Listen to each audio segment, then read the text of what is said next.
Good morning. Look at this day. Absolutely beautiful. Okay, very action-packed vlog for you here today.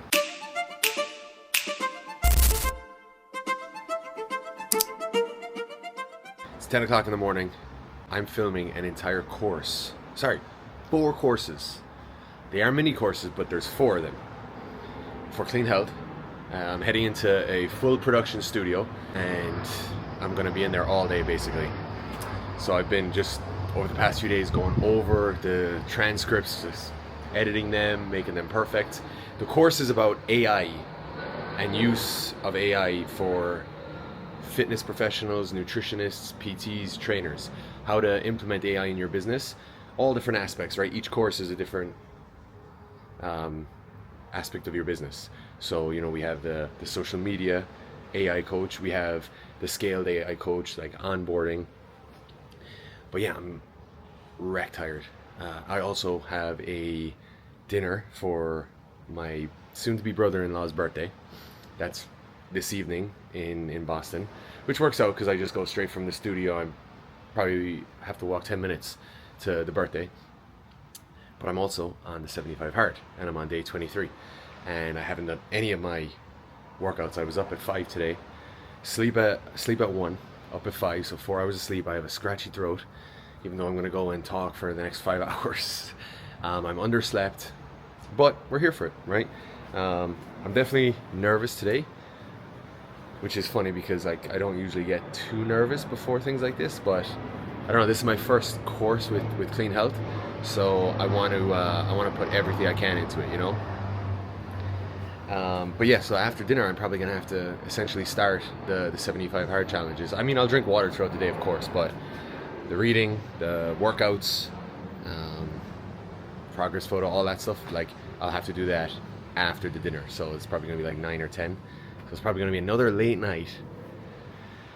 Sometimes you just gotta do that in life. So I'm gonna take you with me on the whole day, because Isabel, you know, I wasn't gonna vlog, and Isabel was telling me about this YouTuber that she follows, and she said, you know what she does? She actually vlogs on her most stressful days, because number one, they make the best videos because there's a ton of shit going on, and second, you're just killing 2 birds with 1 stone. You know what I mean? Like, why not just pull out the camera while you're doing a bunch of shit anyway, and save yourself having to do it another day? Not that I'm saying this is a chore. I really enjoy doing these, but yeah, let's get into the video. I hope you enjoy it. Okay, look at this. We got, is this gonna follow me down? We got camera. I put it in this nice safe box. This was initially for my basketball trading cards, but it's a great one for the camera. Studio light. This is the soft box that goes around the light. These are a pair of kind of Vans for, or whatever you call them, for later tonight. These are awesome because they're not fancy, but you can kind of wear them on fancy occasions and people won't double take. I got Kobe over there talking shit. He wants to come with us. Got the whole bag packed with laptop, iPad, because I gotta put the iPad in the teleprompter. And we got the Digi, as well as my iron shirt. So it's an AI course, so you know we want to be kind of sleek. This thing, you think that does the job? The only problem is these collars. Look at these collars. They're like popping out. I gotta go over it again with the steamer, but yeah, we're all ready to go. So next stop, the studio. Let's do it. Okay, I got my shake here because on a day like this, a lot of cognitive output, you need the fuel. Belly reminded me of that actually, even though I'm the nutritionist. And fun fact, creatine, from the kind of newer studies coming out, a higher dose of creatine, just 1 dose, after a night of poor sleep can improve cognitive function in a variety of ways. Memory, reaction times, decision making. I can't remember what the other ones were, but there's a couple of studies showing that. So I put 10 grams of creatine in here. Can you believe I'm in an Uber here just recording like nothing? Hello. It's not an Uber.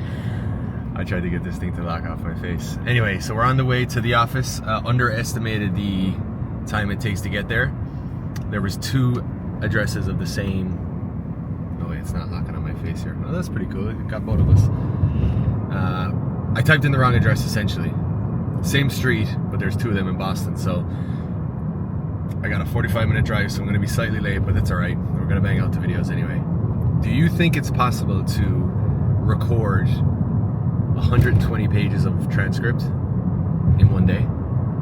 Because that's what they do in an audiobook, right? Don't they bang that out in one day? And that's about 100, 120 pages, sometimes even longer. I'll have the answer for you by the end of this video. I feel like I'm as prepped as I can be. This doesn't help being slightly late, but yeah. The second thing I want to talk about is how I kind of mentally approach these things, because I feel like I do them a lot. I mean, last week I just took you on a trip to Florida where I presented a talk in front of, very, very famous researchers. And obviously that was, in terms of talks and lectures that I've done, that was probably the most nerve-wracking one for me. Yeah, it definitely was. So I have this approach where it's, someone taught me it a long time ago.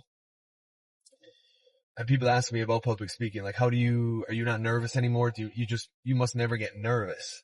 And it's like, that's not true at all. I get nervous as much as the next guy. Maybe even more. Like, I'm an anxious person.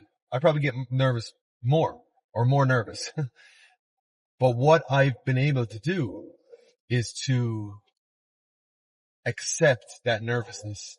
And I think that's what, they talk about with anxiety. Which nervousness is a form of anxiety, right? Or vice versa.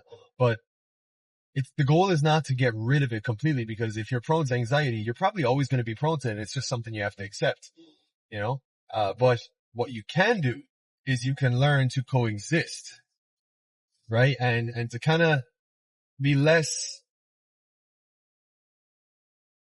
resistant to it. And so that's what I do with public speaking. It's like, okay, hey, you're nervous. That's fine. That's normal. That is a normal process to be nervous in this situation.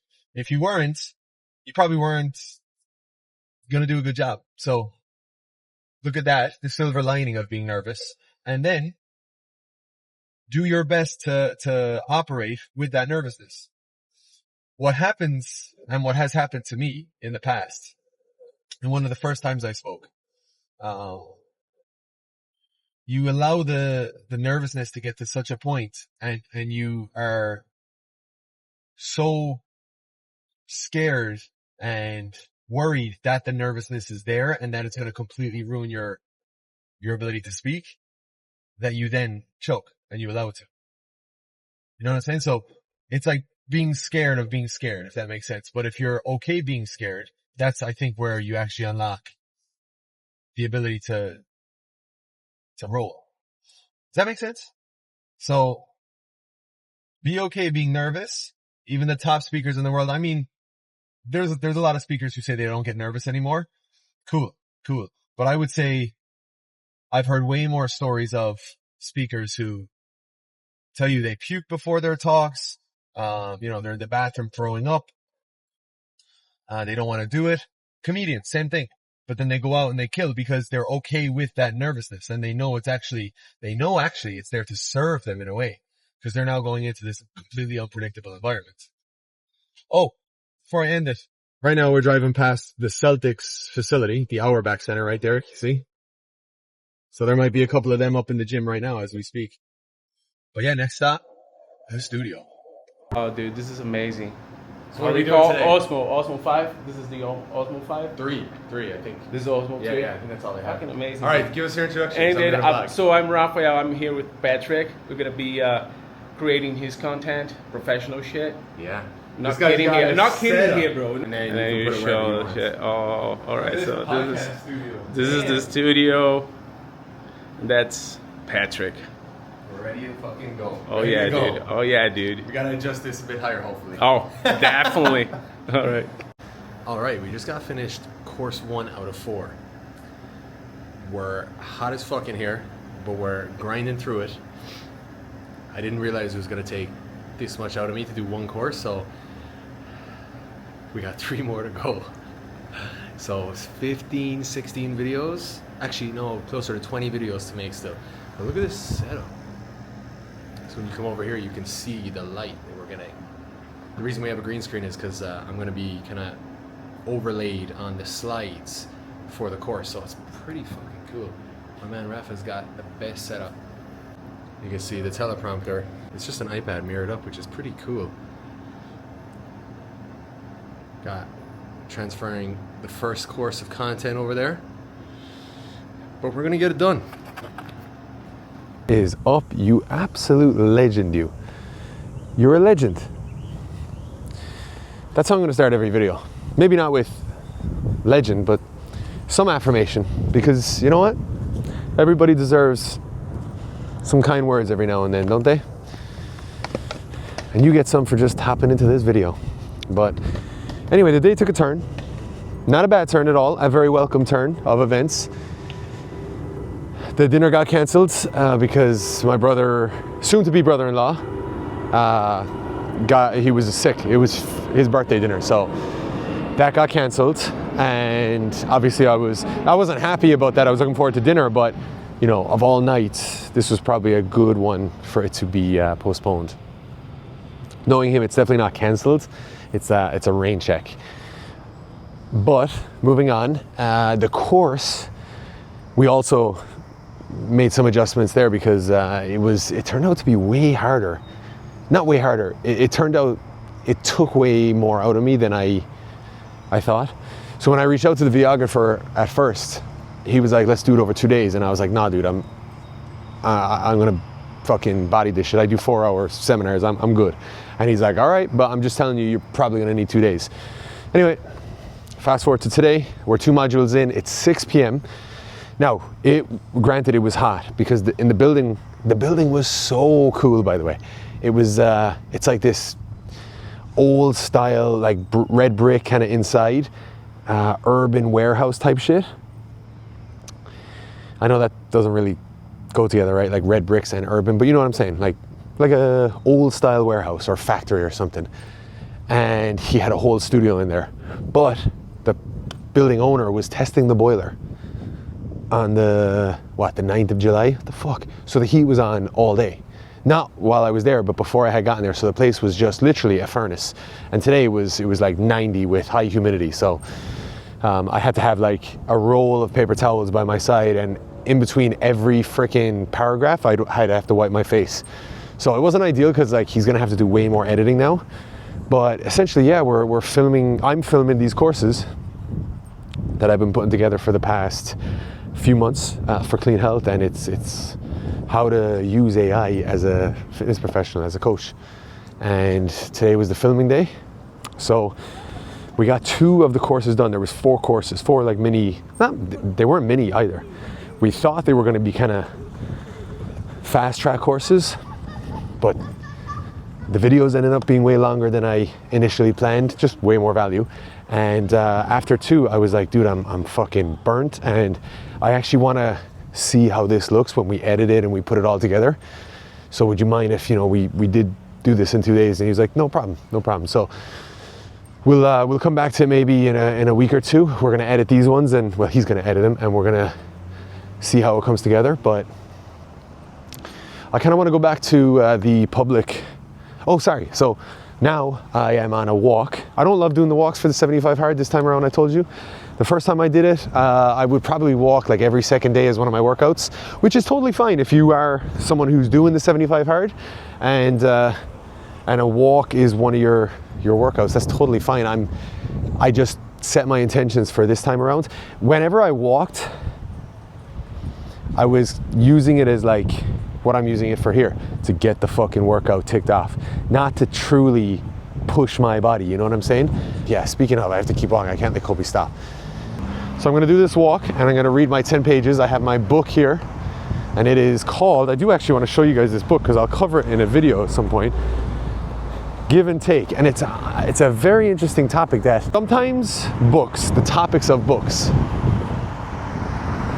help you look at life with a completely different lens.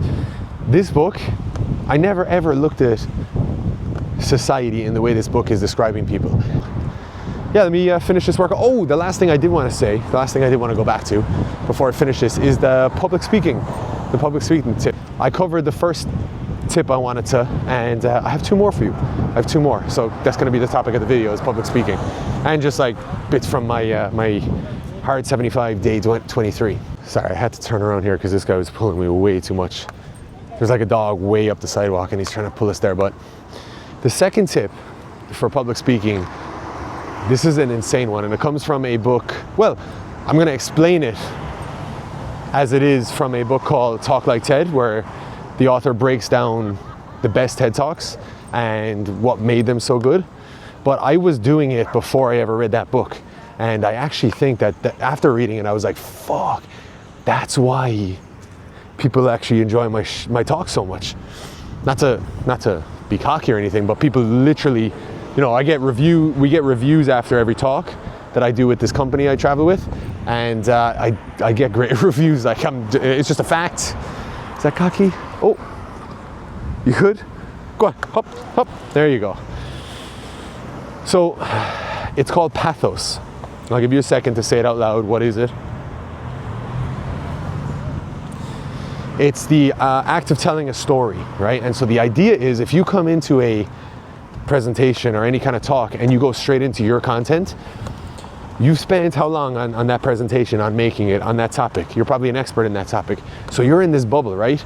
You're in this bubble, and sometimes we think that everyone who... Kobe, hop. Fucking hell. Kobe, hop, hop, hop, hop, hop. Come on, hop. Kobe. Fucker. Bulldog. Sorry, I'm having some freaking technical difficulties with my dog here, but you're in this bubble, and sometimes we make the mistake of thinking everyone is extremely interested in our topic. I mean, why would they have us speak otherwise? Okay, they might be interested in what you have to say, but they're not right in line with what you're about to say, right? They're not seeing eye to eye. They're not completely connected with you yet. So pathos is like I said, the act of telling a story. And when you tell a story, I'm talking like one I just mentioned about Brett Weinstein, where a very personal story and an anecdote. It doesn't have to be very personal, but it's a relatable anecdote. And what that does is, it doesn't have to be proof of the topic you're going to talk about. It can just be some kind of funny thing, right? But what that does is, because everyone can relate it, they're now in line with you, right? They're lined up with you now. We're kind of operating in the same wavelength. And that's when you drop your knowledge. That's when you drop the topic of your talk. That's when you drop your opener. And I'll tell you, it fucking works wonders. Wonders. Because I get introduced as a nutritionist to military guys, to the Navy, to police officers, to freaking firefighters. You think that they are excited about hearing a nutritionist shit all over their habits and their, food choices? Hell no. I can literally see it on their faces. Their arms are crossed and they're like, fuck this guy already. Fuck this Irish guy. So I come in and I tell a funny story about, you know what I do? I tell a funny story about when I was in college playing basketball, and I was overweight and I tried all the diets, and secretly I probably got into nutrition to help myself, right? Be less fat. I tell it in a funny way and people actually crack up, and then now I start the nutrition talk. I might have a couple more people that are willing to listen. So that's called pathos. That's the second tip.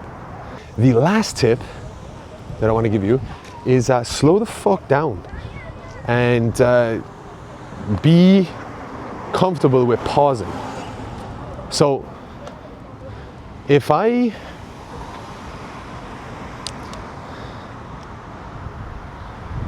talk like this,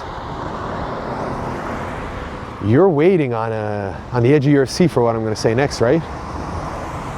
All 5 of you that are left in the video.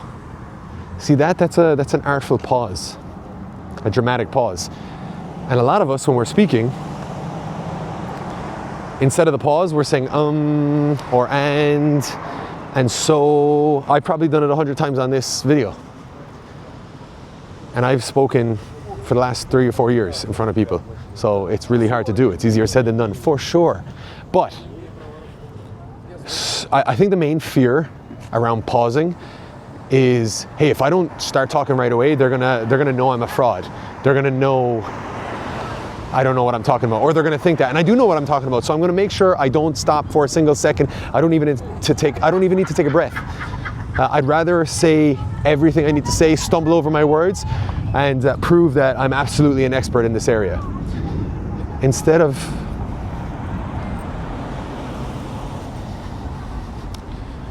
pausing. And what happens then is you actually come across as way more of an expert. You know why? Because it shows you're actually really thinking about what you're going to say next, and you don't want to misspeak or misstep. I had a friend, one of my good friends actually, who was very like this, right? Just lived it. It wasn't a public speaking technique. This is how he was. I'd ask him a question. He's doing a PhD now, he's a lecturer, and he would pause for like 10 seconds before he answered, and I'm like, dude, what the fuck is wrong? Like, are you okay? But then he would answer, and it would be so precise that I'm like, damn, that was worth the wait. So now, again, it's easier said than done. I have plenty of experience. I have thousands of hours in front of groups, and I can tell you, it's way easier said than done. If you're nervous, you're gonna speed up. But how I use this, right, how I apply it, is when I can consciously pull myself back and say, oh shit, you're speeding up. When I can feel that nervousness, what I try to remedy it with is, hey, you're nervous, don't speed up to try and hide the fact that you're like shaking or stuttering. Slow down. So that might sound obvious, right? I basically just said slow down instead of speed up, but that's not what I'm saying. I'm saying when you can zoom out and realize you're nervous, actively slow down. So don't just try to slow down speaking. Use slowing down as like a cue to help with the nervousness. Yeah? Yeah? Yeah. That hits. I'll see you in the gym. Peace. All right. My gym upstairs is packed. It's a tiny little room. And there's like 2 people in there, so that's packed. So I'm out here and I'm gonna do first 20 minutes like calisthenics type stuff. Some pull-ups and shit, although I'm pretty limited with the finger, but we're getting back. We're getting back there. And, oh, look at this jersey. All right, let's go.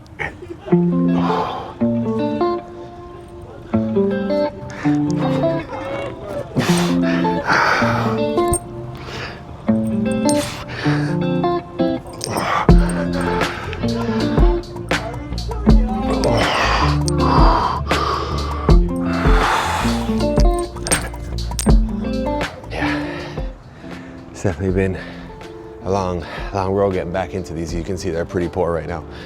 A lot of swimming and pulling the body back. But we'll get there. We'll get there.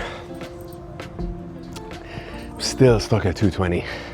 So I'm pulling 20 more pounds than I was used to.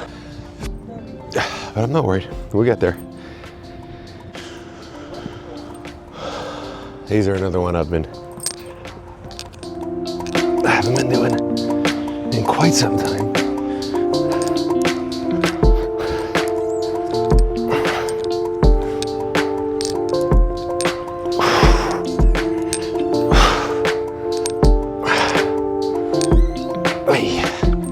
I used to be able to do fucking as many of them as I wanted until I was bored. Look at that.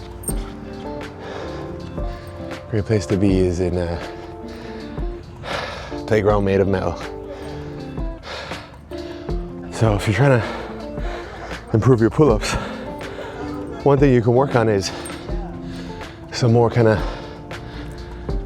pulling up motions that takes some of your weight off. So, you know, obviously the pull-up machine at the gym is great, but these are inverted rows. Very inverted because you're six feet in the air.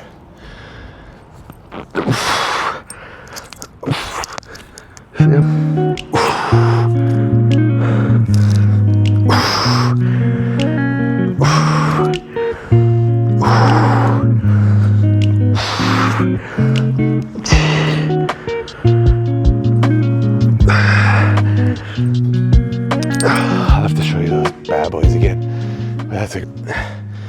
right, the rain cleared me back into the gym here. So we're gonna do a nice 30-minute arm session to finish off the workout. I took the stairs though, so it still counts as the same workout. And I'm adding time to it, so don't give me any shit.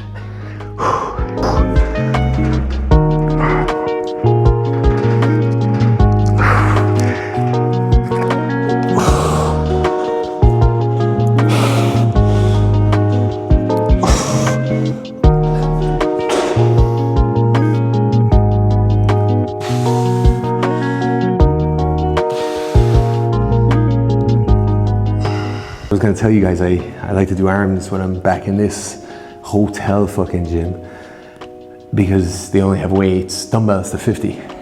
But here I am, not having gone over 30.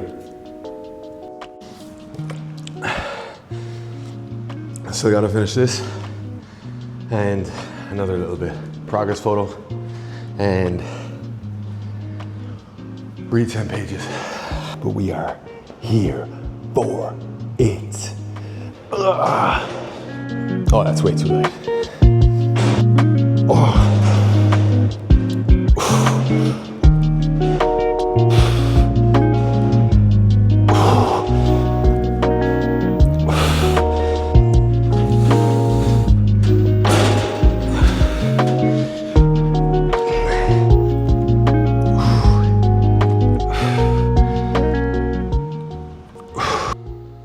This is Kobe's position every night.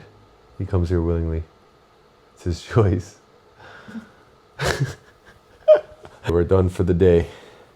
I'm done for the day. I'm the only one doing this challenge. Hopefully an interesting video. A lot of talking. But got the workouts in. Got to take you to the studio. Took you on the walk with Kobe here. And the drive. So a bunch of different topics touched on. Yeah, thanks for coming with me. Like, share, subscribe if you want to see videos like this. Love you. Peace.